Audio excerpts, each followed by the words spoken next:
Hello, y'all. So I've been studying Roman Catholicism over the past couple of months, and I am at a place where I think I can upload that video tonight. So if you are not on my YouTube channel, it's Woman of Love and Truth. Go over and follow because this is just on TikTok and Facebook. I just post clips, but over on YouTube, there's full videos if you're interested in that. So, anyways, as I was studying for this and watching some videos, always in the comments of the videos where people are trying to refute praying to the saints, which are just believers who have passed on from earth and gone to heaven.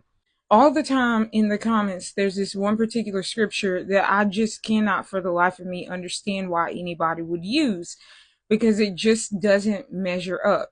Because if we're going to say that we as believers can on earth who are living can pray to those who have passed on and go to heaven because they are living in heaven, then it is not at all the same thing what's happening in that passage.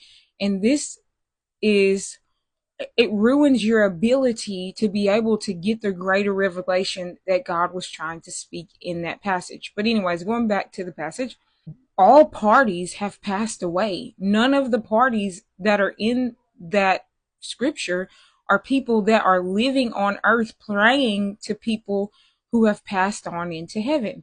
Every single one of them is dead. The man who is seen that they would have considered praying to the saints in heaven is somebody who is dead and in torment. And then Lazarus and Abraham, those are living saints who are in heaven. But the man who's praying, he's dead. He's not living like you and I are. And so that scripture should just be thrown out of the way. It shouldn't be used for that. Instead, what we should do is look to that passage and understand it for what it is. And it's that man, he lived a life of pleasures and riches, and he disregarded Lazarus. He saw him regularly outside his gate, and the only thing that he was getting was crumbs, and he probably never reached out to him.